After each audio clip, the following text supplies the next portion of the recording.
Hello बच्चों, कैसे हैं आप लोग। उम्मीद करता हूं मैं कि आप बिल्कुल अच्छे ही होंगे। बच्चों हम एक लगभग थोड़े से गैप के बाद हमारी मुलाकात हो रही है, लेकिन लाइव लेक्चर ले करके बहुत सारे बच्चों से ओपिनियन लेने के बाद मैंने फिर से एक बार सोचा है कि YouTube पे मैं एक कंप्लीट यूनिट आपको लाइव पढ़ाऊँगा और उस यूनिट का नाम है बेटा chemical kinetics. Chemical kinetics 12th के काफ़ी इंपॉर्टेंट यूनिट्स में से आती हैं और बच्चों हम जानते हैं कि केमिकल काइनेटिक में मैथमेटिक्स का भी भयंकर यूज़ होता है। तो आइए ज़रा हम लोग देखते हैं कि केमिकल काइनेटिक्स को हम कैसे पढ़ें कि नीट और जेई में आने वाले क्वेश्चन बच्चों हमें प्रॉब्लम क्रिएट ना कर पाएँ। तो आइए सबसे पहले हम शुरुआत करते हैं किसकी, केमिकल काइनेटिक्स की। बच्चों ये काफ़ी इंपॉर्टेंट यूनिट है फिजिकल केमिस्ट्री का, 12th में आता है और ये इससे क्वेश्चंस भी पूछे ही जाते हैं अच्छे खासे। केमिकल काइनेटिक्स किसी भी यूनिट को जब हम लोग पढ़ते हैं तो मेरे मन में जब मैं स्टूडेंट था तो ये क्वेश्चन हमेशा आया करता था कि मैं इसे क्यों पढ़ रहा हूँ। क्या अगर मैं इसे ना पढ़ूँ तो मेरे लाइफ में कोई भूकंप आ जाएगा क्या, या अगर मैं केमिकल काइनेटिक्स पढ़ रहा हूँ तो इसका क्या यूज़ है, क्यों पढ़ना है, इन सब के पीछे क्या लॉजिक्स काम करते हैं। ये जब मैं स्टूडेंट था तो मेरे मन में ये बातें आया करती थी और दुर्भाग्य यह था कि गवर्नमेंट स्कूल था सुल्तानपुर GIC, तो वहाँ उतनी इफ़ेक्टिव जवाब नहीं मिल पाया करते थे, तो थोड़ा सा मज़ा कम हो जाता था। मेहनत तो हम लोग खूब करते थे बट यार जो मज़ा था ना वो कम हो जाता था। बट मैं आपका मज़ा नहीं कम होने दूंगा। मैं आपको ऐसी ऐसी बातें बताऊंगा जो ना तो किसी किताब में मिलेंगी और ना ही सामान्य तौर पे कहीं लेक्चर में। बच्चों सबसे पहले क्वेश्चन ये आता है कि हम केमिकल काइनेटिक्स पढ़ते क्यों हैं। तो बेटा सबसे पहले जान लो कि अगर कोई रिएक्शन है जिसमें किसी रिएक्टेंट R से प्रोडक्ट P बनता है तो इस रिएक्शन के बारे में साइंटिस्ट 3 बातें जानना चाह रहा था। कुल मिला करके वो 3 इन्फॉर्मेशन कलेक्ट करना चाह रहा था और लोगों तक उसे पहुंचाना चाह रहा था, जिसमें से सबसे पहली बात है कि ये रिएक्शन होगी या नहीं। मीन्स रिएक्शन विल अकर और नॉट, रिएक्शन विल अकर और नॉट। ये बेटा रिएक्शन होगी या नहीं होगी। सबसे पहला तो यही क्वेश्चन चलता था। तो इसके बारे में हमें एक यूनिट पढ़ाई जाती है जिसका नाम है थर्मोडायनेमिक्स, और थर्मोडायनेमिक्स में हमको ये बताया जाता है कि कैसे हम जानें कि कोई रिएक्शन होगी या नहीं। वहाँ पे हमको एक टर्म पढ़ाया जाता है change in Gibbs free energy. अगर change in Gibbs free energy less than 0 होता है तो ऐसे कंडीशन में कोई भी प्रोसेस जिस प्रोसेस के लिए change in Gibbs free energy की वैल्यू लेस देन 0 हो वो प्रोसेस हो जाता है स्पॉन्टेनियस। स्पॉन्टेनियस का मतलब होता है जो भी कुछ अपने आप हो। स्पॉन्टेनियस अपने आप जो हो उसको बोलते हैं स्पॉन्टेनियस, जिसको हिंदी में बोला जाता है स्वतः। और अगर किसी प्रोसेस के लिए डेल G ग्रेटर देन 0 आ जाता है तो वो रिएक्शन होती है नॉन स्पॉन्टेनियस, यानी कि जो अपने आप ना हो उसको बोलते हैं नॉन स्पॉन्टेनियस।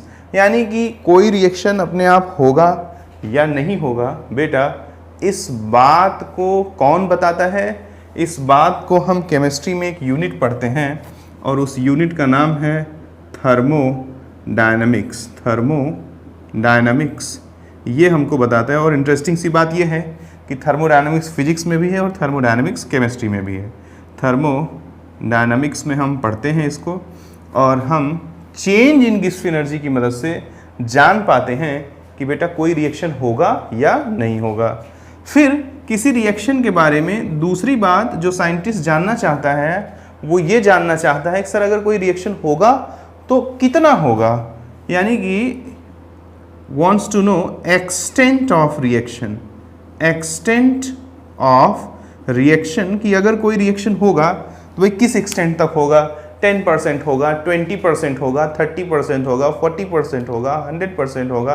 हालांकि कोई रिएक्शन 100% कभी होता नहीं है। Means never 100% reactant never converted into 100% of product.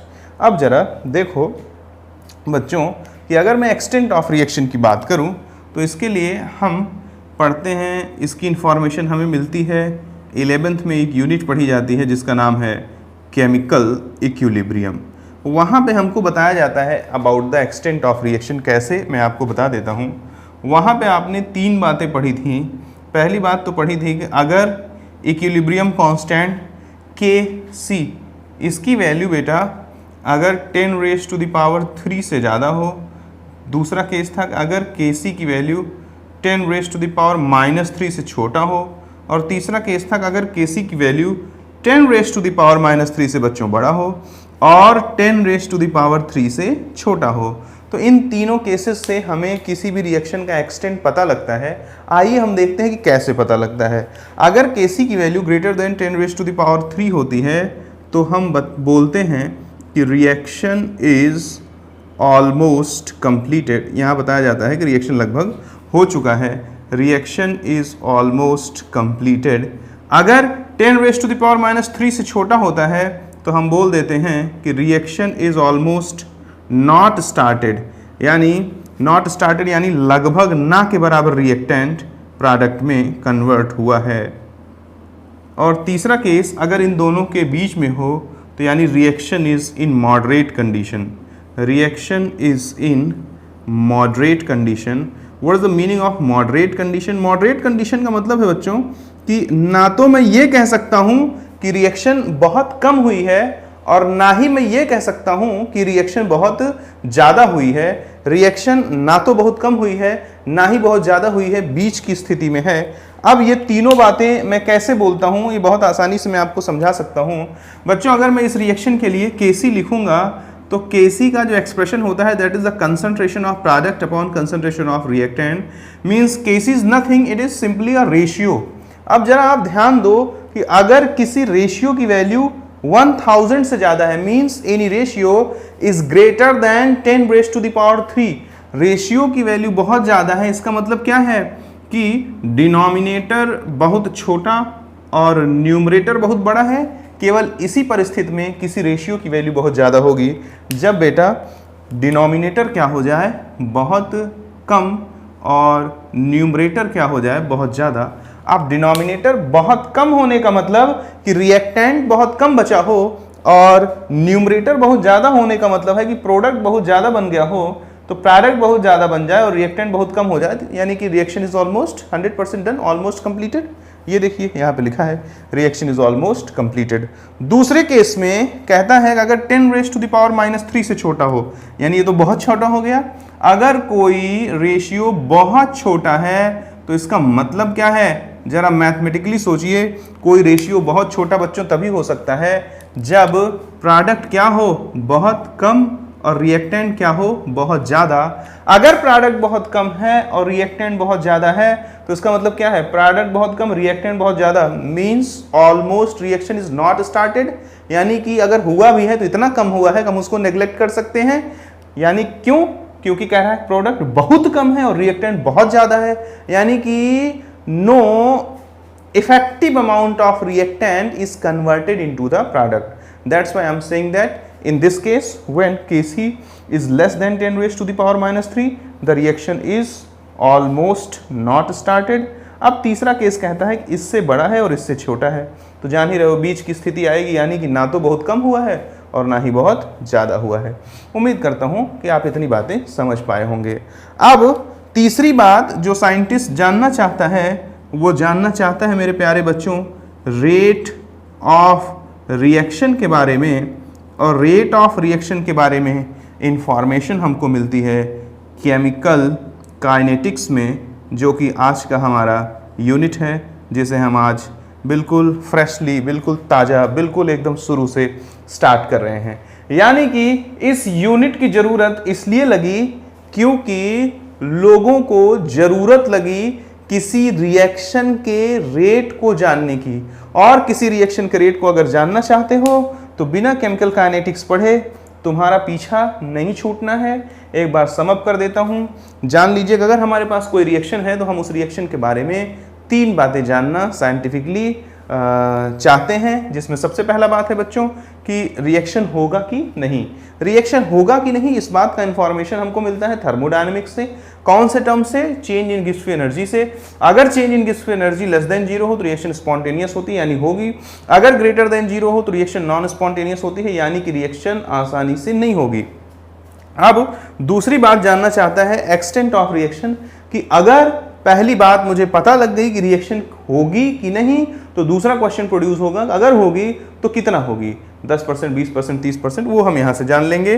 और तीसरी बात यह है क्या कि अगर होगी और कितना होगी तो तीसरा क्वेश्चन आएगा कि किस रेट से रिएक्शन होगा, और उस तीसरी बात को जानने के लिए हम पढ़ेंगे केमिकल काइनेटिक्स। केमिकल काइनेटिक्स बेटा अब आप समझ गए होंगे कि पढ़ना क्यों है। अब हम केमिकल काइनेटिक्स को शुरू करते हैं। तो जरा देखिएगा, रेट के बिहाफ पे केमिकल रिएक्शंस 3 पार्ट में बांटे गए हैं। रेट के बिहाफ पे, on the behalf of rate, chemical reactions are mainly classified into 3 different categories. उन 3 डिफरेंट कैटेगरीज में कौन कौन सी रिएक्शंस आती हैं तो जरा देखिएगा, मैं आपको बताता हूं। और मैं इसको इस तरह से पढ़ा रहा हूं कि आपको नीट और जेई मेंस और एडवांस दोनों में भी कोई प्रॉब्लम नहीं होगी। आप इसको अच्छे से देखिए, नोट्स अच्छे से बनाएं, एक एक चीज़ों को वॉच करें, एक एक चीज़ों पे ध्यान दें, तो आपके पास एक अच्छा सा कॉन्सेप्ट डेवलप होगा। अब जरा देखिए, मैं बताता हूं कि on the behalf of rate, on the behalf of rate, reactions are mainly classified. Reactions are mainly, थोड़ा बेसिक बात करूंगा फिर एक धीरे धीरे लेवल उठाऊंगा। Reactions are mainly classified into, mainly classified into 3 different categories. हम बात करेंगे कि रेट के बिहाफ पे रिएक्शन को 3 अलग अलग पार्ट में बांटा गया है। सबसे पहला पार्ट है very fast reaction. Very fast reaction जो होता है बच्चों, वो within 10 raise to the power -14 to 10 raise to the power 16 to 10 raise to the power -14 second के बीच फिनिश हो जाता है। और उसके एग्जाम्पल हैं जैसे कि न्यूट्रलाइजेशन रिएक्शन। जैसे कि बच्चों न्यूट्रलाइजेशन रिएक्शन, यानी कि जब हम किसी एसिड का किसी बेस के साथ रिएक्शन कराते हैं तो उसे बोलते हैं न्यूट्रलाइजेशन रिएक्शन, जिसमें प्रोडक्ट होता है सॉल्ट एंड वाटर। जैसे अगर हम अमोनियम हाइड्रोक्साइड का रिएक्शन H2SO4 से करा दें तो हम पा जाते हैं क्या, अमोनियम सल्फेट, और हमको इसके साथ क्या मिल जाएगा बच्चों, वाटर मिल जाएगा। अगर आप बैलेंस करने में इंटरेस्टेड हैं तो यहाँ 2 से मल्टीप्लाई कर दीजिए। या मान लीजिए कि हम KOH का रिएक्शन करा देते हैं BaOH होल ट्वाइस का, तो सॉरी BaOH होल ट्वाइस नहीं, वो बेस है तो इधर एसिड लेना पड़ेगा। सपोज HCl से करा देते हैं तो KCl बन जाएगा और वाटर बन जाएगा। तो ये कौन सी रिएक्शन है, न्यूट्रलाइजेशन रिएक्शन है। और न्यूट्रलाइजेशन रिएक्शन की स्पीड इतनी ज़्यादा होती है कि they fall under the category of very fast reaction. और बच्चों याद रखना कि वेरी फास्ट रिएक्शन पर केमिकल काइनेटिक्स में पढ़े जाने वाला कोई भी रूल एप्लीकेबल नहीं होगा। यानी कि अब पूरी यूनिट में जो भी रूल एंड रेगुलेशंस आप पढ़ेंगे वो कोई भी रूल उन रिएक्शंस पे एप्लीकेबल नहीं होगा जो वेरी फास्ट कैटेगरी में आती हैं, यानी जो काफ़ी तेज़ी से हो जाती हैं, यानी जो 10 raise to the power -16 to 10 raise to the power -14 second के बीच हो जाती हैं। अब बच्चों देखो, दूसरा है न्यूट्रलाइजेशन के बाद प्रेसिपिटेशन रिएक्शन। प्रेसिपिटेशन रिएक्शंस भी जो होती हैं वो वेरी फास्ट रिएक्शंस में ही आती हैं। जैसे बच्चों मान लो BaCl2 का रिएक्शन करा दिया जाए H2SO4 से, तो प्यारे बच्चों बन जाता है BaSO4, इसका प्रेसिपिटेट बन जाता है और 2 मोल HCl बन जाते हैं। या जैसे AgNO3 का रिएक्शन करा दिया जाए किससे, HCl से, तो बन जाता है AgCl, ये भी प्रेसिपिटेट बन जाता है और प्लस HNO3 बन जाता है। यानी कि ये न्यूट्रलाइजेशन रिएक्शंस और प्रेसिपिटेशन रिएक्शंस ये आती हैं किसकी कैटेगरी में, वेरी फास्ट की कैटेगरी में। और ध्यान रखना कि किसी भी वेरी फास्ट कैटेगरी में हम केमिकल काइनेटिक्स के किसी भी रूल्स को अप्लाई नहीं कर सकते हैं। फिर मैं बताऊंगा आपको उन रिएक्शंस को जो दूसरी आए। एक है वेरी स्लो रिएक्शन। बेटा जैसे केमिकल काइनेटिक्स का कोई रूल वेरी फास्ट रिएक्शन पे एप्लीकेबल नहीं होता है, ठीक उसी तरह से केमिकल काइनेटिक्स का कोई भी रूल वेरी स्लो रिएक्शंस पे एप्लीकेबल नहीं होता है। वेरी स्लो में हम लिख सकते हैं पहला example, rusting of iron. Rusting of iron, iron पे जंग लगने की जो प्रक्रिया है वो बेटा काफ़ी स्लो होती है, महीनों में होती है, वो कोई 1-2 घंटों में नहीं हो जाती है। दूसरा, अगर हम हाइड्रोजन का रिएक्शन ऑक्सीजन से करा करके प्रोडक्ट के तौर पे वाटर लेना चाहते हैं तो ये भी जो है this is the example of very slow reaction. तो आप जानते रहिए कि अब मैं यहाँ लिख देता हूँ कि कॉन्सेप्ट ऑफ, आपको भी अपने नोट्स में लिख लेना है, कॉन्सेप्ट ऑफ केमिकल काइनेटिक्स। ध्यान रखिएगा, बहुत इंपॉर्टेंट है, बहुत बेसिक से बहुत हाई लेवल तक ले जाऊंगा, आप खाली देखते रहो। Concept of chemical reactions are not, sorry, concept of chemical kinetics, chemical kinetics are not applicable, are not applicable on both. On both मतलब किस पे? वेरी फास्ट पे भी नहीं लगेगा और वेरी स्लो पे भी नहीं लगेगा।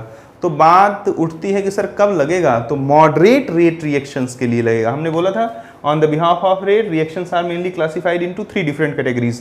पहला कैटेगरी बना दिया वेरी फास्ट, दूसरा कैटेगरी बना दिया वेरी स्लो, तीसरा कैटेगरी है moderate rate reaction. Moderate rate reaction होता है जिसका रेट ना तो बहुत कम हो और ना ही बहुत ज़्यादा हो, उसे हम बोलेंगे क्या? Moderate rate reaction. तो जानते रहिएगा, थर्ड कैटेगरी है moderate rate reaction and all the concept of chemical kinetics like order, molecularity, rate law, rate, ये सारी चीज़ें मॉडरेट रेट रिएक्शंस पे ही एप्लीकेबल होती हैं बच्चों। तो ज़रा ध्यान से देखें। तीसरा जो है वो थर्ड कैटेगरी है हमारा कि मॉडरेट रेट रिएक्शन। ये इसको हम बोलेंगे बेटा क्या? Moderate rate reaction. Moderate rate reaction, moderate rate reaction का बेटा जो रेट होता है वो रेट ऑफ, कैपिटल एम लिख दे रहा हूँ तो समझ लेना, मॉडरेट रेट रिएक्शन ये ज़्यादा होता है किससे? जो वेरी स्लो होते हैं, यानी कि रेट ऑफ स्लो रिएक्शन या वेरी स्लो रिएक्शन। और इसका रेट कम होता है किससे? जो रिएक्शन बहुत फास्ट होते हैं, यानी कि फास्ट, जो वेरी फास्ट हो रहे थे उनसे मॉडरेट रेट का रेट क्या होता है? कम, और जो वेरी स्लो हो रहे थे उनसे मॉडरेट रेट रिएक्शन का रेट क्या होता है? काफ़ी ज़्यादा। अब जानते रहिएगा कि all the concept of chemical kinetics, it is a very important, all the concept of, ये जैसे मैं लिख रहा हूँ बच्चों ठीक इसी तरह से आपको अपने नोट्स में भी लिखना है। All the concept of chemical kinetics, all the concept of chemical kinetics is applicable on moderate rate reaction, is applicable on moderate rate reaction। यानी जो भी कुछ हम आगे अब पढ़ने चल रहे हैं वो सिर्फ किस पे लगेगा? मॉडरेट रेट रिएक्शन पे लगेगा। जैसे कि एग्जांपल के तौर पे बहुत सारी बातें कर सकते हैं, जैसे N2O2 से रिएक्ट करके क्या बना दे? 2NO। जैसे N2 3 मोल हाइड्रोजन से रिएक्ट करके क्या बना दे? अमोनिया बना दे बेटा। जैसे कि NO हाइड्रोजन से रिएक्ट करे और N2 और क्या बना दे? H2O बैलेंस करने के लिए यहाँ हम 2 कर देते हैं। जैसे H2 प्लस I2 ये क्या दे दे? 2HI। ऐसे लिखता रहूँ तो पूरा दिन बिता दूंगा, इसलिए मैं कुछ एग्जाम्पल से बता दे रहा हूँ। ये सब रिएक्शंस आपके लिए फैमिलियर भी होंगी। तो ये मॉडरेट रेट रिएक्शन है। और हमने इतनी देर में देखा कि जो भी नियम कानून है वो सारे नियम कानून जो एप्लीकेबल होंगे they are applicable only and only on the moderate rate reaction. तो बच्चों आओ आगे चलते हैं, और आगे बहुत ही इंपॉर्टेंट है, बहुत ही बेहतरीन चीज़ें शुरू होंगी, उनको हम 1 बाय 1 करके डिस्कस करते हैं, आपको समझाते हैं और एक बेहतरीन सा कॉन्सेप्ट, एक बेहतरीन सा अप्रोच डेवलप किया जाता है। देखो तुमने ये पढ़ा कि हम केमिकल काइनेटिक्स में किसी रिएक्शन का रेट जानने के लिए इंटरेस्टेड हैं तो रेट के लिए आइए देखते हैं क्या क्या इलाज है हमारे पास। मान लीजिए कि कोई रिएक्शन है जिसमें रिएक्टेंट R प्रोडक्ट P के में कन्वर्ट हो रहा है, तो इसका हम जो रेट पढ़ेंगे तो ज़रा देखिएगा, दो तरीके के रेट इसके पढ़े जाते हैं। पहला तो पढ़ा जाता है एवरेज रेट, पहला पढ़ा जाता है एवरेज रेट, और बेटा दूसरा जो रेट पढ़ा जाता है वो पढ़ा जाता है इंस्टैंटेनियस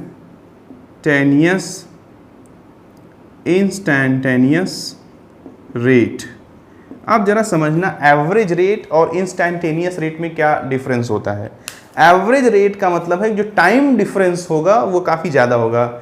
जैसे मान लीजिए कि किसी रिएक्शन को तुमने 2 बजे से ऑब्जर्व करना शुरू हुआ तो 2 बजे से 2:05 तक कितना चेंज हुआ कंसंट्रेशन में, वो कहलाएगा एवरेज रेट। और कोई कहे कि 2:01 पे रेट कितना है तो वो क्या कहलाएगा, इंस्टेंटेनियस रेट। मैं और अच्छे से बताता हूँ, जरा देखिए। एवरेज रेट जो है तो रेट इज इक्वल्स टू होता है plus minus dr upon dt, या समटाइम इसको हम ऐसे भी लिख देते हैं plus minus del r upon del t, जब ये d बड़ा होता है change, del r upon del t। तो ज़रा ध्यान से देखना, अगर मैं del t की वैल्यू 1 सेकेंड कर दूं तो ज़रा देखिए ये रेट कितना हो जा रहा है बच्चों, ये रेट हो जाएगा, इसको d लिखे रहने तो कोई बात नहीं, रेट हो जाएगा प्लस माइनस del r के बराबर। यानी कि चेंज, या del r ना लिख करके del c लिख दो, तो c is use for reactant as well as for product. तो यहाँ से हम देख रहे हैं कि जो रेट है वो प्लस माइनस del c के बराबर है। कब? जब हमने del t की वैल्यू ले लिया 1 सेकेंड।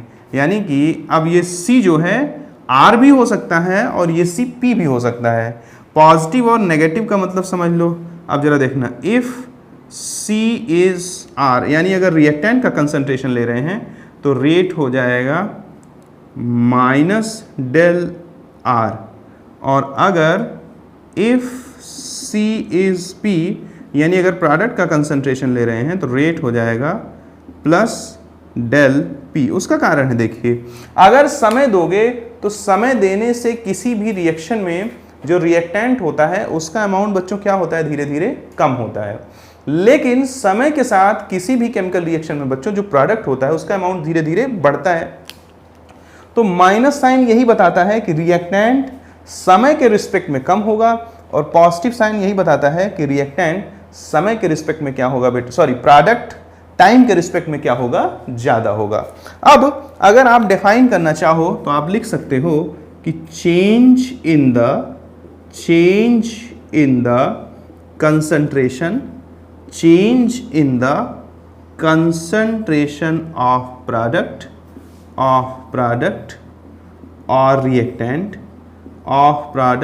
और रिएक्टेंट विदिन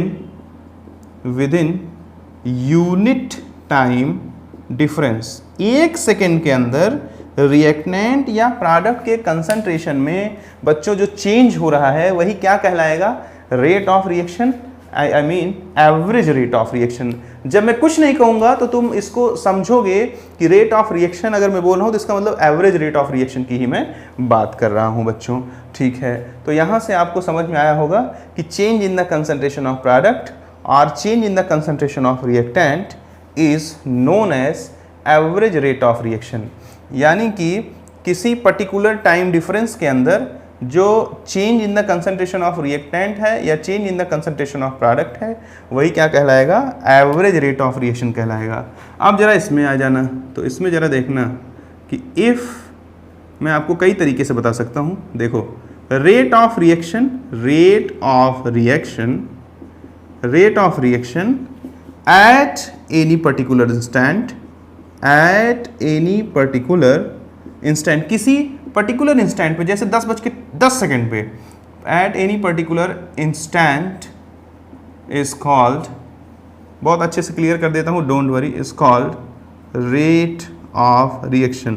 हम उसमें टाइम डिफरेंस देंगे। जैसे मान लीजिए 10 बजे हमने किसी रिएक्शन को ऑब्जर्व करना शुरू किया तो 10:06 तक, तो हमने मान लो 6 मिनट का टाइम या 6 सेकंड ले लो, 6 मिनट तो बहुत ज़्यादा हो जाएगा, हमने मान लो 6 सेकंड का टाइम डिफरेंस दिया, उस बीच हमने change in concentration upon change in time कर दिया। लेकिन अगर कोई कहे कि ठीक 10:02 पे बताओ, ठीक 10:03 पे बताओ, तो जो 10:02 पे है, जो 10:03 पे है, वो तो हो जाएगा इंस्टेंटेनियस रेट ऑफ रिएक्शन, और जो इन दोनों के बीच में एवरेज आया वो तो हो जाएगा एवरेज रेट ऑफ रिएक्शन। अब मैं एक बात बता देना चाहता हूँ कि अगर किसी रिएक्शन का मान लो 10:01 पर रेट है x, तो 10:02 पे रेट है y, 10:03 पे रेट है x, 10:04 पे रेट है x। तो इसका ये मतलब नहीं है कि उसका रेट हमेशा क्या है x, उसका रेट क्या हो जाएगा x + y + x + x upon कितना टाइम डिफरेंस दिया हमने, 4 सेकंड का दिया। यानी कि ध्यान रखना, जो एवरेज रेट आता है जरूरी नहीं कि वो रिएक्शन हर सेकंड पे उसी रेट से चल रहा है, रिएक्शन का हर सेकंड पे रेट अलग अलग होगा, और एवरेज रेट उसके बराबर भी हो सकता है और उससे अलग भी हो सकता है। इसको मैं बहुत आसानी से समझाता हूँ एक दूसरे एग्जाम्पल से। मान लो कि आप 2 किलोमीटर का डिस्टेंस तय करते हो, और 2 किलोमीटर का डिस्टेंस तय करने में आपने 5 मिनट का समय लिया।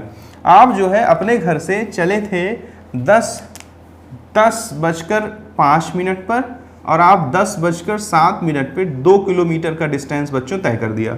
अब जरा देखो आपका जो रेट आ गया चलने का वो कितना आ गया, आप 2 किलोमीटर चले हैं बेटा, और आपने टाइम कितना लिया है 2 मिनट, यानी कि आपका रेट आ गया 1 किलोमीटर पर मिनट। अब जरा देखना, मान लो कि 10:05 पे इतना था, अब 10:05 पे मान लो ये चल रहा था 1.5 किलोमीटर के रफ्तार से। आगे मान लो 10:05 और 10 सेकंड पे ये चल रहा था 1.1। ऐसे ऐसे करके मान लो 10:06 पे ये चल रहा था किस रेट से, 1 किलोमीटर के रेट से। तो बच्चों अलग अलग रेट रहा होगा, सबको जोड़ करके ये आया होगा ना, यानी कि अलग अलग टाइम पे अलग अलग रेट रहा होगा, उन सबका एवरेज लेने पर 1 किलोमीटर पर मिनट आया ना। लेकिन अगर आप ये कहें कि यहाँ A से और B तक हर क्षण इसकी स्पीड 1 किलोमीटर की है, तो ये बात क्लियर नहीं है, ये बात जरूरी नहीं है। मैं और अच्छे से समझा देता हूँ, थोड़ा मेरे शब्दों की चयन में थोड़ी सी कमजोरी हो गई, in the selection of terms थोड़ा सा वीक हो गया बात, मैं इसको और अच्छे से बताता हूँ आपको। देखो कोई बच्चा है 10 बजे मान लो किसी पॉइंट A से चलता है और किसी पॉइंट B पर पहुँचता है, और यहाँ पहुँचने में उसको 10:05 हो जाते हैं। अब यहाँ से यहाँ तक वो ट्रैवल करता है, मान लो टोटल डिस्टेंस है 10 किलोमीटर। अब यहाँ ये जो है 1 किलोमीटर का डिस्टेंस ये तय करता है 2 किलोमीटर पर आवर के स्पीड से, और अगले 5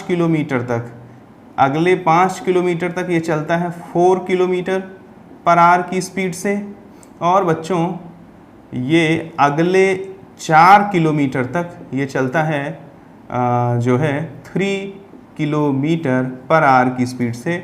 और मान लो यहाँ 10 बजे से चला था और यहाँ जा कर के सपोज करो चलो 11 बजे पहुँच जाता है, ठीक है। अब इसको यहाँ से यहाँ तक जाने में टोटल 1 घंटे लगे। अब जरा इसका रेट देखो तुम क्या आ रहा है, बहुत इंपॉर्टेंट है, ध्यान से देख लो, एक बार समझ जाओगे तो हमेशा क्लियर हो जाएगा। 1 + 5 + 4 अपॉन ये किस रेट से चल रहा था, 2 किलोमीटर 4 4 3 7 2 9 9, यानी 5 4 9 1 10 और 9 9 1 जा 9.1 किलोमीटर पर आवर आया इसका एवरेज रेट। अब यही मैं बताना चाह रहा था, अब ज़्यादा क्लियर तरीके से बता सकता हूँ। पिछले एग्जाम्पल में जो वर्ड्स का सिलेक्शन था वो थोड़ा वीक हो गया, तो देखो यहाँ ये इस एग्जाम्पल से बहुत अच्छे से समझ में आएगा। बच्चों बताओ क्या यहाँ से यहाँ तक ट्रैवल के दौरान किसी भी वक्त उसका स्पीड 1.1 किलोमीटर पर आवर का है? नहीं है, एक भी बार नहीं है। एक बार 2 है, एक बार 4 है, एक बार 3 है। लेकिन एवरेज रेट क्या आ गया उसका 1.1 किलोमीटर पर आवर। ठीक यही बात रिएक्शन के भी केस में सही होगा, यानी कि जो भी कुछ एवरेज रेट आ रहा है जरूरी नहीं कि रिएक्शन हर समय उसी रेट से चल रही है, उससे ज्यादा भी हो सकती है और उससे कम भी हो सकती है, उसके बराबर भी हो सकती है। यानी कि जो एवरेज रेट आ रहा है जरूरी नहीं कि रिएक्शन हमेशा उसी रेट से चल रही है। तो किसी पर्टिकुलर टाइम पे, किसी पर्टिकुलर इंस्टेंट पे जो रेट होगा वो कहलाएगा rate of instant rate of reaction. बच्चों यानी कि टाइम डिफरेंस छोटा छोटा छोटा छोटा करते हुए इतना छोटा कर दो कोई एक इंस्टेंट बन जाए। जैसे पिछले मान लो 5 सेकंड दिया था, घटा के इसको 1 सेकंड कर दोगे तो एक इंस्टेंट बन गया। तो किसी पर्टिकुलर इंस्टेंट पे जो रेट आ जाएगा उसको हम क्या बोल देंगे, इंस्टैन्टेनियस रेट ऑफ रिएक्शन बोल देंगे बच्चों। तो जरा देखो मैं कुछ बातें आपको अच्छे से समझाता हूं, आप भी इसको अच्छे से देखिए। मान लीजिए कि मैं प्रोडक्ट के बीच में और टाइम के बीच में ग्राफ खींचता हूं और मुझे पता लगा कि वो ग्राफ ऐसा गया। और मान लीजिए कि मैं प्रोडक्ट और रिएक्टेंट के कंसंट्रेशन और टाइम के बीच में ग्राफ खींचता हूं, वो ग्राफ ऐसा गया। तो बच्चों जरा देखना एक बात को बहुत ध्यान से और समझने की कोशिश करना कि अगर जरा देखो किसी टाइम t1 पर मान लिया इसका कंसंट्रेशन है p1 और किसी टाइम t2 पर इसका कंसंट्रेशन है बच्चों p2। तो ज़रा देखिए अगर मैं यहाँ एक ट्रायंगल बना दूँ, ये देखिए इस पे अगर एक टेंजेंट खींचा जाएगा तो ज़रा देखिए ये एक ट्रायंगल को फॉर्म करेगा कि नहीं करेगा। ये लाइन बिल्कुल स्ट्रेट है, ये एक ट्रायंगल को फॉर्म करेगा और अगर ये एंगल थीटा हो गया तो ये टोटल डिस्टेंस यहाँ से यहाँ तक कितना हो जाएगा, P1 minus final minus initial कर दो, यानी कि P2 माइनस P1 और this one is how much, T2 minus T1। यानी कि अगर मैं देखूं तो ज़रा ध्यान से देखो, अगर इसको खूब छोटा करता जाऊं, समय को जितना छोटा करता जाऊंगा टाइम डिफरेंस को, यानी T1 और T2 के बीच गैप है, तो ये पॉइंट x पॉइंट m के पास आता जाएगा कि नहीं। बहुत ध्यान से समझिएगा इस बात को। जैसे जैसे मैं टाइम को घटाता जाऊंगा ये x ओवरलैप करने आ जाएगा कि नहीं, किस पे, पॉइंट m पे। तो जब काफ़ी छोटा टाइम डिफरेंस होगा तो एक ट्रायंगल बनेगा, वो आकर के यहाँ ऐसे खूब छोटा सा ट्रायंगल बनेगा कि नहीं बनेगा भाई, ऐसे बनेगा। क्योंकि जैसे जैसे समय घटाएंगे वैसे वैसे प्रोडक्ट भी घटता चला जाएगा और ये ट्रायंगल छोटा होता चला जाएगा। उम्मीद करता हूँ कि समझ में आ रहा होगा। समझ में आ रहा होगा, बहुत अच्छी बात है बेटा। देखिए अगर मैं tan थीटा लिखना चाहूँ तो tan थीटा क्या होता है, परपेंडिकुलर अपॉन बेस, यानी कि del P upon del T. अगर टाइम डिफरेंस बहुत छोटा हो जाएगा तो tan थीटा किसके बराबर हो जाएगा, D P upon D T के। यानी कि जो किसी इस कर्व पे जो टेंजेंट आएगा वो हमेशा किसके बराबर, रेट आएगा जो, वो हमेशा किसके बराबर होगा, स्लोप के बराबर होगा कि नहीं। ध्यान से देख लीजिए, किसी भी इंस्टेंटेनियस रेट पे जो रेट ऑफ रिएक्शन होगा वो रेट ऑफ रिएक्शन अगर प्रोडक्ट के टर्म में लिखा गया है तो वो इस ग्राफ के स्लोप को बताएगा कि नहीं। क्योंकि हम जानते हैं कि अगर y और x के बीच में कोई ग्राफ है तो dy बाई डी एक्स हमेशा किसको बताता है, स्लोप को बताता है। और वो मैं यहाँ प्रूफ कर दिया, देखो tan थीटा किसके बराबर हो गया, dp बाई dt। यानी कि जो और ये किसके बराबर और होगा बच्चों, ये रेट के बराबर होगा। यानी कि जो रेट होगा वो स्लोप को बताएगा यहाँ पे कि नहीं बताएगा, बट ऑब्वियस से बताएगा। ठीक वैसे ही मैं यहाँ भी कर सकता हूँ कि यहाँ पे भी जो रेट होगा जब आप बना दोगे तो देखो यहाँ टेंजेंट ऐसे जाएगा। मान लो टाइम t1 था, या इसको t2 ले लो, चलो t2 थोड़ा सा कर्व में थोड़ी बहुत कमी होगी तो मैनेज करिएगा। ये t1 है। अब बच्चा बताओ, ये देखो अगर यहाँ से हम एक ऐसे कर्व खींचेंगे तो बताओ ये इस पे बिल्कुल टेंजेंट है कि नहीं है। ठीक है, मान लो ये t1 है और ये t2 है, तो देखो ये एक ट्रायंगल बना कि नहीं, इस पॉइंट पे इस पॉइंट पे इस पॉइंट पे ये एक ट्रायंगल बना। अगर मैं यहाँ कंसंट्रेशन और यहाँ कंसंट्रेशन बात करूँ, मान लो यहाँ r1 है और यहाँ r2 है और ये एंगल थीटा है, तो ज़रा देखो tan थीटा किसके बराबर हो जाएगा, r2 minus r1 upon t2 minus t1। तो ये नेगेटिव वैल्यू के साथ आएगा क्योंकि रिएक्टेंट जैसे जैसे समय बीतता जाएगा फाइनल रिएक्टेंट कम होता जाएगा। तो ये क्या हो जाएगा, माइनस dr अपॉन dt, ये हो गया tan थीटा। यानी कि जो रेट होगा वो कुछ और नहीं होगा, वो इस कर्व के स्लोप को बताएगा। उम्मीद करता हूँ कि आपको समझ में आया होगा। अगर मैं प्रोडक्ट के कंसंट्रेशन और टाइम के बीच में कर्व खींचूं या मैं रिएक्टेंट के कंसंट्रेशन और टाइम के बीच में कर्व खींचूं बेटा, तो जो रेट ऑफ रिएक्शन होगा वो हमें इस कर्व पे स्लोप की वैल्यू को बताता है। उम्मीद करता हूँ कि आपको समझ में आया होगा। देखिए जैसे जैसे टाइम डिफरेंस घटाएंगे तो ये जो पॉइंट कर्व पे है वो खिसक के यहाँ आ जाएगा, यानी ये ट्रायंगल काफ़ी छोटा हो जाएगा। और ट्रायंगल छोटा करना ही हमारा काम है, क्योंकि हम यहाँ क्या पढ़ रहे हैं, इंस्टेंटेनियस रेट ऑफ रिएक्शन। तो याद रखना, फिर से बोल दे रहा हूँ, इंस्टेंटेनियस रेट जो होता है वो कर्व के स्लोप को भी रिप्रेजेंट करता है। नोट करके लिख लेना, मेरे पास थोड़ी जगह की कमी हो गई, पूरा मिटाना पड़ेगा। फिर से बोल दे रहा हूँ, नोट करके इंपॉर्टेंट करके लिख दीजिएगा कि किसी भी रिएक्शन में बेटा जो इंस्टेंटेनियस रेट होगा वो किसको बताएगा, वो बताएगा हमेशा रेट, जो इंस्टेंटेनियस रेट होगा वो हमेशा किसको बताएगा, स्लोप को बताएगा। किसके स्लोप को, चाहे प्रोडक्ट के कंसंट्रेशन और टाइम के बीच में कर्व खींचा गया हो उस पे स्लोप को, या रिएक्टेंट के कंसंट्रेशन और टाइम के बीच में कर्व खींचा गया हो उसके स्लोप को। तो उम्मीद करता हूँ कि आप ये बात समझ पाए होंगे बेटा, ये बात बहुत ही इंपॉर्टेंट थी। तो आगे अब हम आपको एक छोटा सा क्वेश्चन भी करा देते हैं इंस्टेंटेनियस रेट का, और ढेर सारा क्वेश्चन कराते हैं आपको एवरेज रेट का। जरा देखो, जैसे मान लीजिए कि आपसे कहता है कि कोई रिएक्शन है जिसमें किसी रिएक्टेंट R से कोई प्रोडक्ट P बन रहा है। मान लीजिए कि कोई रिएक्शन है जिसमें किसी रिएक्टेंट R से कोई प्रोडक्ट P बन रहा है। तो जरा देखिए उसमें क्या क्या कंडीशन दिया रहता है और कैसे इंस्टेंटेनियस रेट की बात करेगा। जरा देखिए बच्चों, जब आप यहाँ देखेंगे कि मान लिया किसी रिएक्टेंट R से प्रोडक्ट P बन रहा है और कह रहा है कंसंट्रेशन ऑफ रिएक्टेंट जो R है या P है, कुछ भी बोल दे, R या P कुछ भी बोल सकता है, वो समय के साथ ऐसे वेरी कर रहा है 3t² + 2t³ + 4 इस फंक्शन से वेरी कर रहा है। कह रहा है we have a reaction in which R gives P where the concentration of product is varying with the time according to the following relationship। अब कह रहा है कि at t = 2 second rate of reaction, हमसे पूछ रहा है t = 2 सेकेंड पे रेट ऑफ रिएक्शन क्या होगा। हम जानते हैं कि इन terms of product rate of reaction क्या हो जाएगा, dp/dt हो जाएगा। यानी हमको इस फंक्शन को डिफरेंशिएट करना है तो क्या हो जाएगा 3 × 2t, डिफरेंशिएशन आप जानते ही होंगे, 2 × 3t² कांस्टेंट का डिफरेंशिएशन 0 हो जाता है, तो 6t और plus 3 × 2 = 6 t²। Put the value of t because we want to know dp/dt at what, at t = 2 second. तो 6 × 2 और प्लस 6 × 4, तो 6 × 2 = 12 और ये 24, 4 2 6 36। ये क्या आ गया हमारा रेट ऑफ रिएक्शन।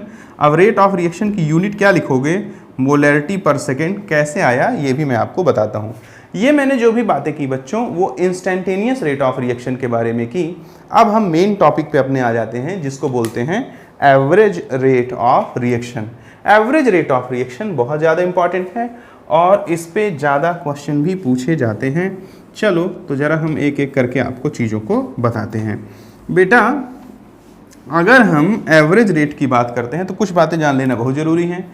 हमने देखा था कि रेट जो आया था वो आया था ±del C/del T आया था। अब C है कंसंट्रेशन, कंसंट्रेशन होता है N/V यानी मोल पर लीटर, और इसी को बोलते हैं मोलैरिटी। और del T है टाइम, और टाइम का यूनिट क्या होता है, सेकेंड।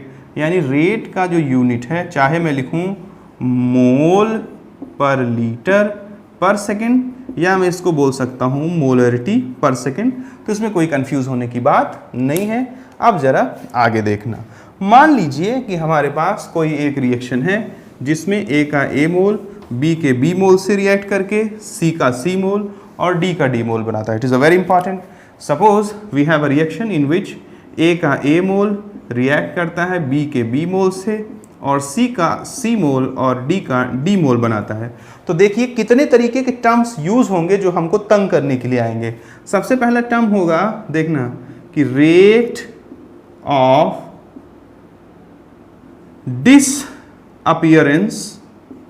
डिसअपीयरेंस ऑफ ए या rate of disappearance of B.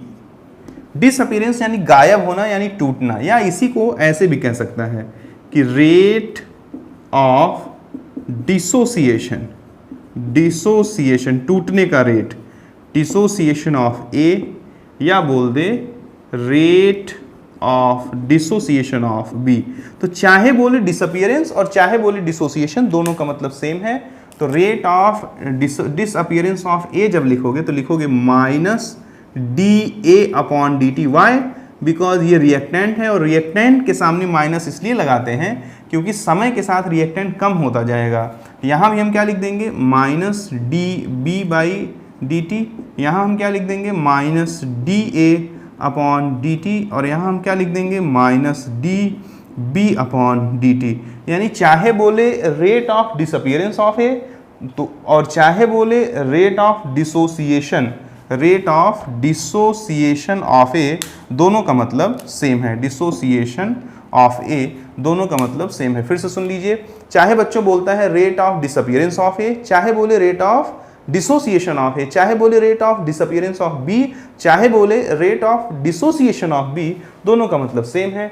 अब अगले टर्मिनोलॉजी का जो यूज करेगा वो बोलेगा कि रेट ऑफ फॉर्मेशन, और या तो बोलेगा अपीयरेंस, रेट ऑफ फॉर्मेशन या अपीयरेंस ऑफ सी, क्योंकि प्रोडक्ट सी बन रहा है। तो देखो, या बोल देगा रेट ऑफ फॉर्मेशन या अपीयरेंस ऑफ डी।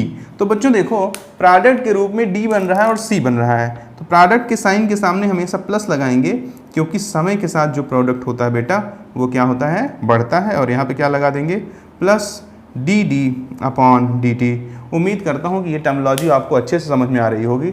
अब एक बात जानना बहुत ज़रूरी है, जो कि नोट करके हम लिख दे रहे हैं, आप भी इसको अपने कॉपी में नोट करके लिख दीजिएगा। क्या बताना जरूरी है कि they all are individual rate, they all are individual rate. Individual मतलब क्या हो गया बताता हूं, they all are individual rate, यानी ये सब इंडिविजुअल रेट है, ये अपने रेट हैं, ये रेट ऑफ रिएक्शन नहीं है। एक बात जानते रहना, ये ए के टूटने का रेट, बी के टूटने का रेट, सी के बनने का रेट और डी के बनने का रेट है, ये रेट ऑफ रिएक्शन नहीं है, they are the individual rate.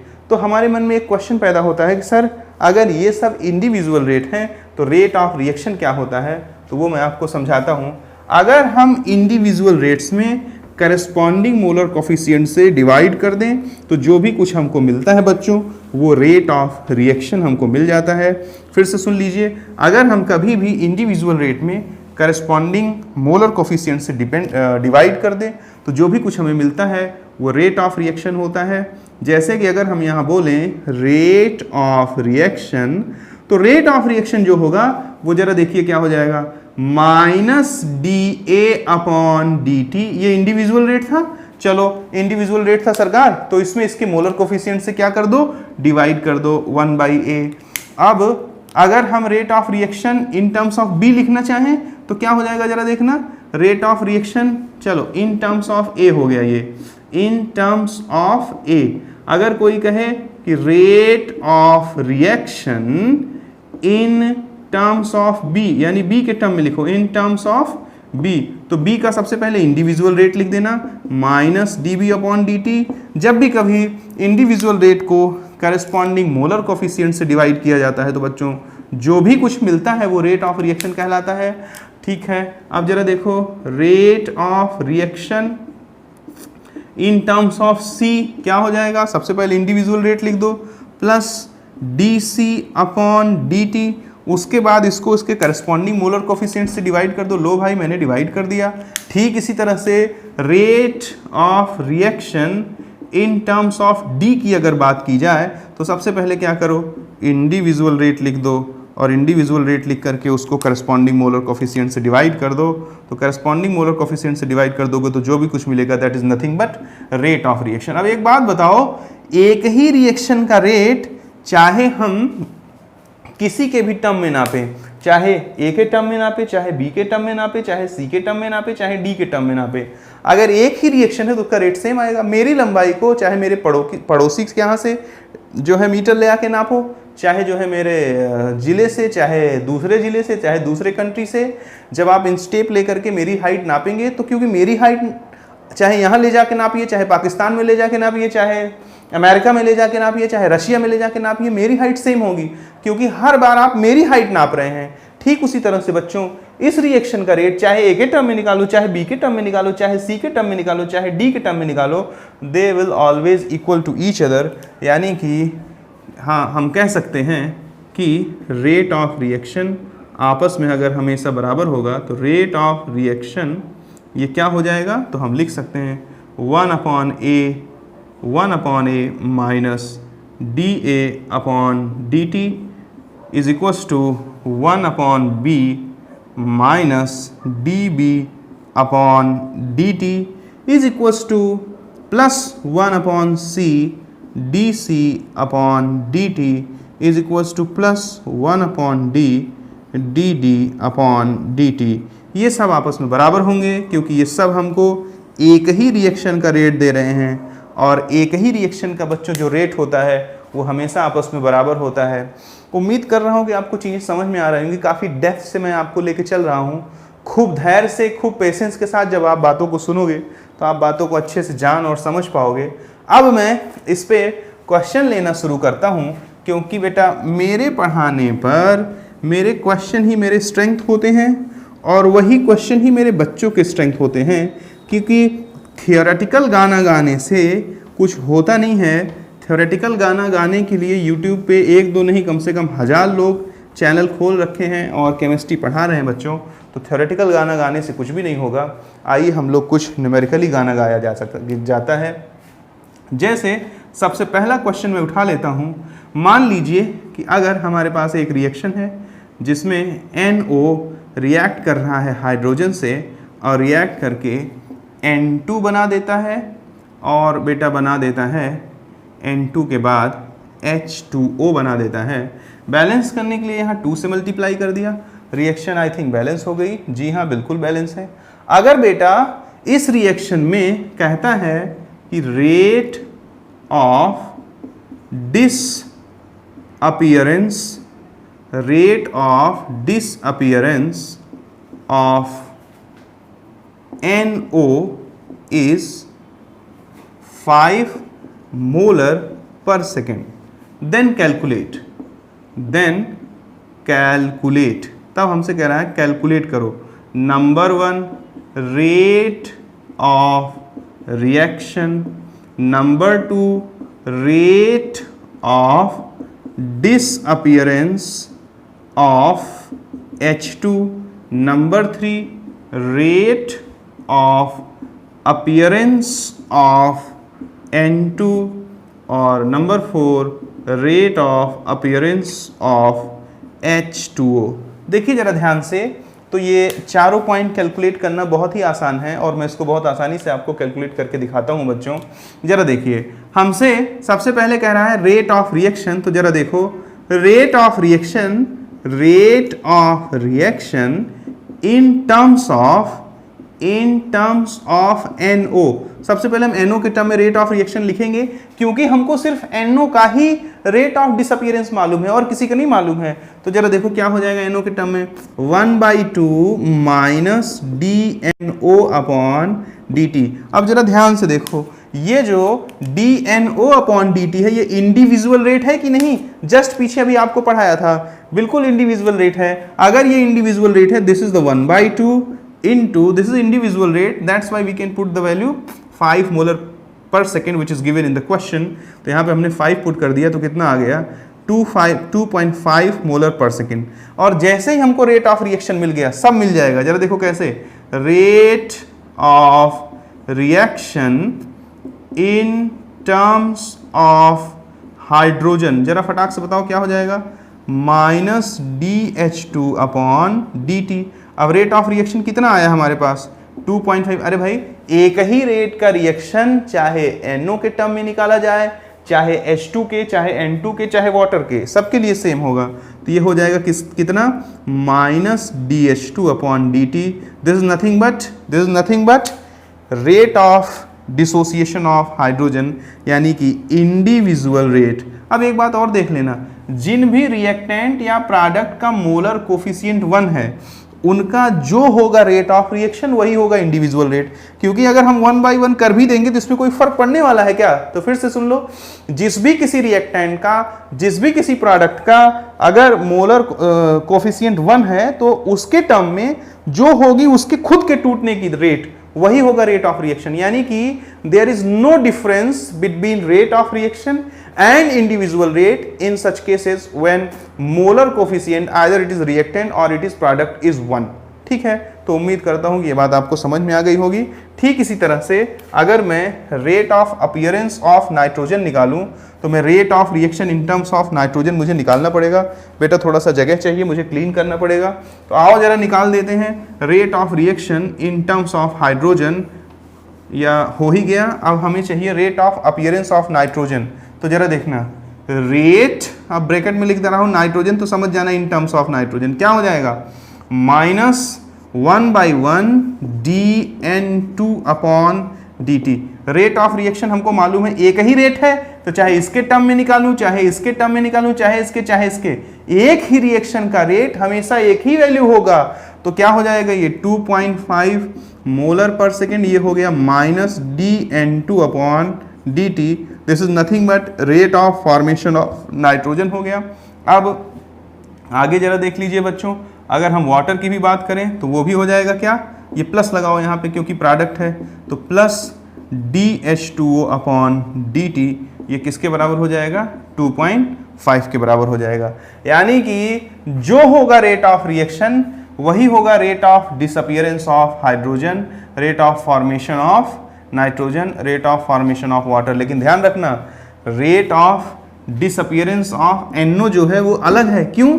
क्योंकि उसका मोलर कोफिशिएंट अलग है, बाकी सबका तो मोलर कोफिशिएंट क्या था, सेम था। इस तरह से कई क्वेश्चन हम लोग बना सकते हैं। एक और क्वेश्चन फटाक से बना देता हूं, और उसमें आप मेरे लैंग्वेज पे अच्छे से ध्यान देना, क्योंकि इसमें ज़्यादा इंपॉर्टेंट तो लैंग्वेज ही है बेटा। जब आप एक बार लैंग्वेज सीख जाओगे ना तो फिर आपको सारी समस्याएं खत्म हो जाएंगी। जैसे मान लीजिए आपसे कहता है कि एक रिएक्शन है 2A + 3B, ये देता है 5C + 4D। कहता है कि रेट ऑफ फॉर्मेशन, बहुत ध्यान से देखना, अब rate of formation of C जो है वो है मान लो 5 मोलर पर सेकेंड। तो निकालो सबसे पहले रेट ऑफ रिएक्शन, उसके बाद number 2 rate of disappearance of A, उसके बाद rate of disappearance of B, उसके बाद निकालो rate of formation, rate of formation of D। मुझे इतनी बातें निकाल के दो। तो चलो भाई सबसे पहले रेट ऑफ रिएक्शन निकाल देते हैं। तो हम निकालेंगे rate of reaction in terms of C। क्यों C के टर्म में निकाला, क्योंकि C का कंसंट्रेशन मेरे को दिया है। तो जरा देखो क्या लिख दूंगा, प्रोडक्ट है तो प्लस लगा दिया, plus DC upon DT into 1/5, यानी कि मेरे को मोलर कोफिशिएंट से डिवाइड करना पड़ेगा, तभी तो वो रेट बनेगा ना। क्योंकि हमने आपको पीछे बता रखा है बच्चों कि जब भी हम इंडिविजुअल रेट्स में उसके मोलर कोफिशिएंट से डिवाइड कर देते हैं तो हमें रेट ऑफ रिएक्शन मिल जाता है। याद रखना पड़ेगा इसको आपको। तो क्या हो गया कि 1/5 इंटू 5, ये 1 आ गया, यानी रेट ऑफ रिएक्शन 1 आ गया। अब हमसे पूछता है rate of disappearance of A। तो जरा देखो rate in terms of A क्या होगा, पहले इसको लिखो, तो हो जाएगा -1/2 DA अपॉन DT। तो रेट तो बराबर ही होगा, यानी यहाँ 1 लिख दूं जो आया है, क्योंकि एक ही रिएक्शन का रेट हमेशा सेम होगा, चाहे वो A के टर्म में हो, चाहे B, चाहे C, चाहे D। यानी कि 1 इंटू 1/2, इसको मैं लिख सकता हूँ -DA अपॉन DT। तो बताओ -DA अपॉन DT, इसकी वैल्यू क्रॉस मल्टीप्लाई कर दो, 2 के बराबर आ गई कि नहीं आ गई, 2 मोलर पर सेकेंड, यानी कि जो रेट ऑफ डिसअपीयरेंस ऑफ ए है वो कितना है 2 मोलर पर सेकेंड। इसी तरह से हम और भी सारी चीज़ों को निकाल सकते हैं, जगह की ज़रूरत लगेगी, आप नोट करते जाना, मैं मिटाता जाऊंगा। देखो रेट ऑफ रिएक्शन हमने निकाल दिया इन टर्म्स ऑफ सी, तो इंडिविजुअल रेट ऑफ सी यानी rate of formation of C divided by its molar coefficient, क्योंकि हम जानते हैं कि जब भी हमें रेट पता करना है हमको इंडिविजुअल रेट में चुपचाप क्या करना है भैया, हमें इंडिविजुअल रेट में चुपचाप उसके मोलर कोफिशिएंट से डिवाइड कर देना है सरकार। ठीक है, अब जरा देखो आगे चलते हैं। आगे चलेंगे तो तीसरा पॉइंट जो हमसे कह रहा है, वो तीसरा पॉइंट बच्चों हमसे कहता है कि निकाल के दिखाओ। क्या निकाल के दिखाओ? Rate of disappearance of B. तो सबसे पहले हम निकालेंगे rate in terms of B, क्या हो जाएगा minus D B upon D T, और डिवाइड कर दो किससे 3 से। अब रेट कितना आया है 1, तो 1 इंटू 3 ये हो गया minus D B upon D T. और minus D B upon D T क्या है, जरा ध्यान से सोचो, जो पीछे पढ़ाया था, this is the rate of disappearance of B, तो हमें मिल गया rate of disappearance of B.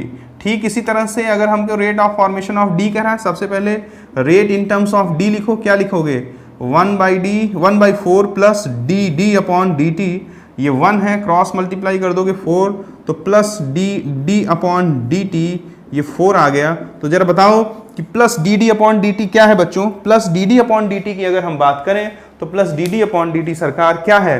Plus D D upon D T is nothing but rate of formation of D. उम्मीद करता हूं कि जो भी क्वेश्चन अभी तक हमने कराया उससे आपने कुछ बातें जरूर सीखी होंगी। अब आपको थोड़े स्टैंडर्ड क्वेश्चंस करा देता हूं, और उससे पहले एक और छोटा सा एग्जांपल ले लेता हूं। चलो मान लीजिए कि हमारे पास किसी रिएक्शन में 3 रिएक्टेंट है। Suppose in any reaction, suppose in any reaction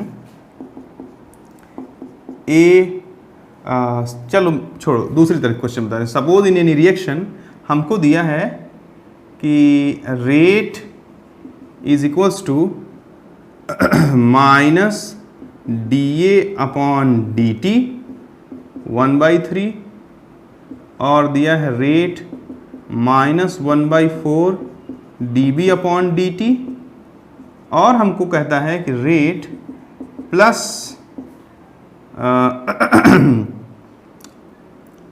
5 into D C upon D T.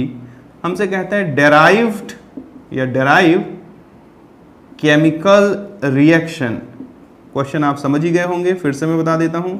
Suppose in any reaction हमको इतनी बातें दिया है और हमसे कह रहा है कि उस रिएक्शन को डेराइव करो। तो देखो रेट सबका दिया हुआ है, बड़ी अच्छी बात है। अब रेट जिसमें माइनस साइन लगा है यानी कि वो रिएक्टेंट है। तो जरा देखो ए और बी तो रिएक्टेंट हो गए और सी प्रोडक्ट हो गया।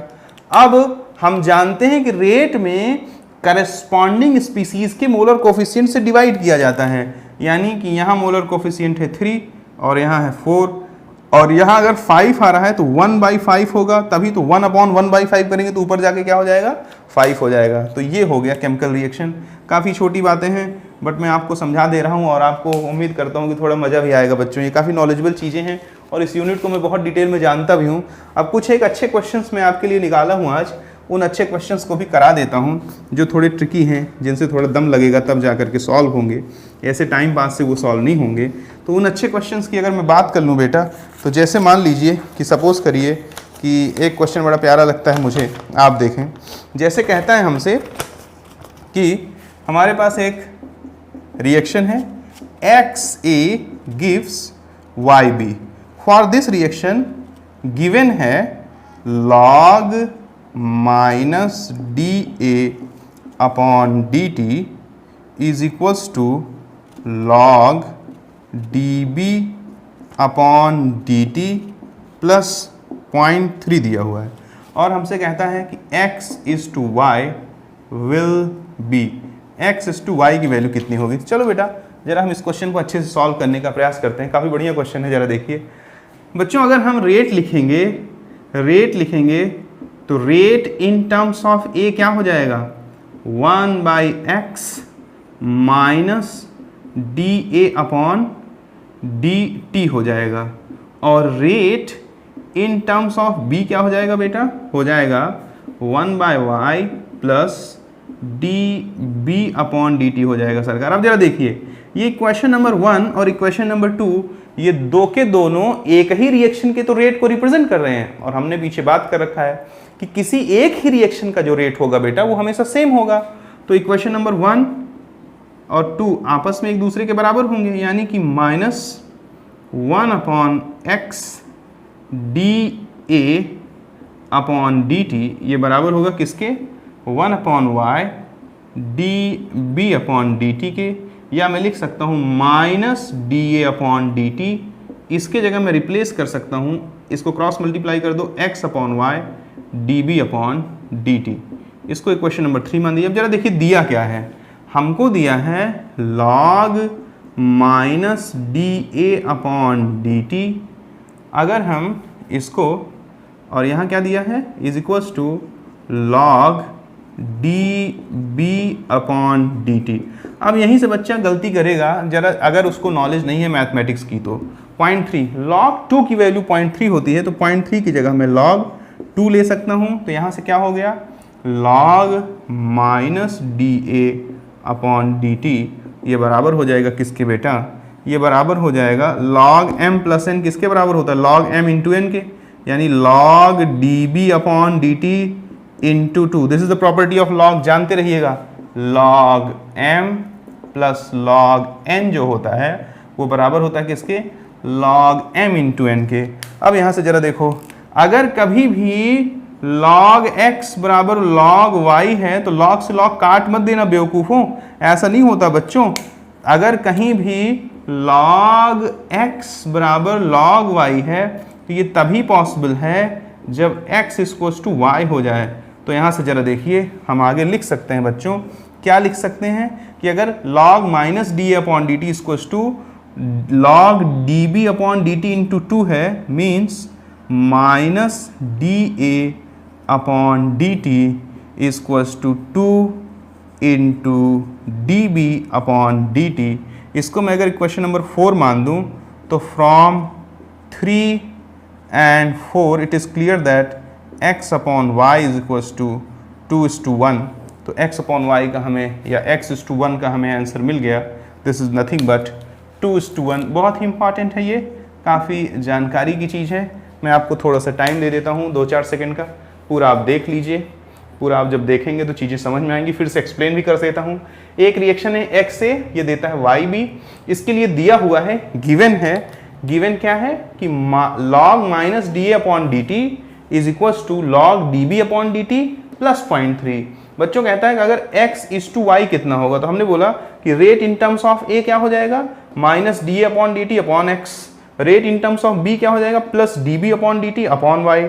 अब हम जानते हैं कि एक ही रिएक्शन का रेट हमेशा सेम होगा। अगर एक ही रिएक्शन का रेट हमेशा सेम होगा तो ये 1 and 2 इक्वेशन आपस में बराबर होंगे। तो -1/x dA/dt बराबर हो जाएगा 1/y dB/dt। तो -dA/dt बराबर हो जाएगा x/y dB/dt। तो यहाँ जरा देखो, जो कंडीशन दिया हुआ है इसको मैथमेटिकली सिंप्लीफाई कर लो। तो log m प्लस log 0.3 की जगह log 2 लिख सकता हूँ, क्योंकि log 2 की वैल्यू 0.3 होती है। तो log, यही इसका लॉजिक भी है, log m इंटू n हो जाएगा। सब कुछ करके हमने देखा x/y की वैल्यू कितनी आ जा रही है बेटा, 2:1 के बराबर आ जा रही है। अब जरा एक काफ़ी अच्छा क्वेश्चन है जो मैक्सिमम लोग गलत ही कर देते हैं अगर उनके सामने आता है, तो उसको भी जरा आप देख लें बच्चों। और उसको भी जब आप देख लेंगे तो फिर बाकी चीज़ों के लिए हम अगले लेक्चर का टाइम लेंगे। ये लास्ट क्वेश्चन है आज का, ध्यान से देखें, समझें, जानें और कॉन्सेप्ट को होल्ड करें।